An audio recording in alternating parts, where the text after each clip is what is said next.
நாம ஒரு காரியத்துக்காக ஜெபம் பண்ணும்போது தேவன் அதனுடைய விதையை நமக்கு தருகிறார். இப்ப நீங்க ஒரு மரத்துக்காக ஜெபம் பண்றீங்கன்னு வச்சுக்கோங்களேன், தேவன் மரத்தை கொண்டு வந்து தர்றதில்லை. தேவன் உங்க கையில விதையை தர்றார்.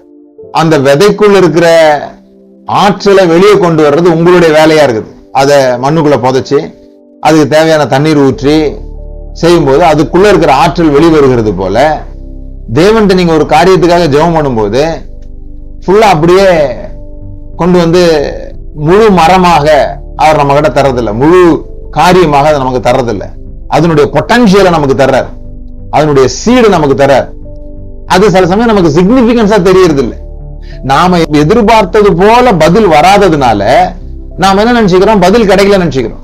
இல்ல, நாம ஒரு காரியத்தை எதிர்பார்த்து ஜெபம் பண்ணுகிறோம், தேவன் நமக்கு என்ன எதை அனுப்புகிறாருன்னு சொல்லி சொன்னா, அந்த காரியத்தினுடைய அந்த காரியம் எதுக்குள்ள ஒளிஞ்சிருக்குதோ அந்த ஆற்றலை, அந்த விதையை தேவன் நமக்கு தருகிறார்.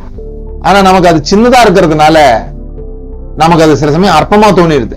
அதனாலதான் அற்பமான ஆரம்பத்தை அசட்டை பண்ணாதே அப்படிலாம் சொல்லும்போது, உங்களுக்கு ஜெபத்துக்கு பதில் கிடைக்கிறது எவ்வளவு அற்பமானதாக இருந்தாலும் அது அற்பமானதல்ல. அதற்குள்ளாக இருக்கிற ஆற்றலை பார்க்க, அதற்குள்ளாக இருக்கிற அந்த மிராக்கிளை, அதற்குள்ளாக இருக்கிற உங்களுடைய பதிலை பார்க்க நாம் கற்றுக்கொள்ள வேண்டும். நாம ஜெபிக்கிறது ஏற்றது போல அவர் வேலை செய்யல, அதனால அவர் நமக்கு வேலையை செய்யாம இல்லை.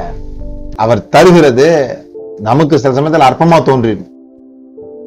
இதை நம்ம நல்லா புரிந்துக்கணும். எல்லாம் விதையிலிருந்து ஆரம்பிக்கிறது. தேவன் விதையிலிருந்து ஆரம்பிக்கிறவர். இந்த முழு உலகத்தையும் அழிச்ச பிறகு நோவாவை பத்தி சொல்லும்போது என்ன சொல்லிருக்குது, அவன் திராட்சை தோட்டத்தை, திராட்சையை விதைக்கிறவனாக இருந்தான். ஒரு கைப்பிடி திராட்சை விதை இருந்ததுன்னா இந்த உலகமே அழிஞ்ச பிறகு ஒரு ஆள் கையில வேற ஒண்ணுமே இல்லாம இருந்திருக்குது பாருங்க. கொஞ்சம் திராட்சை விதை இருந்திருக்குது, அது மூலமா உருவானது இன்னைக்கு வரைக்கும் இருக்கிற உலகம்னா பாருங்க எப்படி இருக்குதுன்னு சொல்லிட்டு. எல்லாத்துக்குள்ளேயும் அந்த ஆற்றலை தான் தேவன் பார்க்கிறார். நாம ஒரு பழத்துக்குள்ள எத்தனை விதை இருக்குதுன்னு பார்ப்போம், ஆனா ஆண்டவர் ஒரு விதைக்குள்ள எத்தனை பழம் இருக்குதுன்னு பாக்குறாரு. அப்படிதான் அவரிடத்தில் ஏராளமான ஆவி இருந்தும் அவர் ஒருவனை அல்லவா படைத்தார். அந்த ஒரு மனுஷனுக்குள்ள அவர் இந்த முழு உலகத்தையும் பார்க்கிறார். அந்த ஒரு மனுஷனுக்குள்ள தான் இந்த முழு உலகமும் வந்திருக்குது அப்படின்னு பைபிள்ல நம்ம வாசிக்கிறோம்.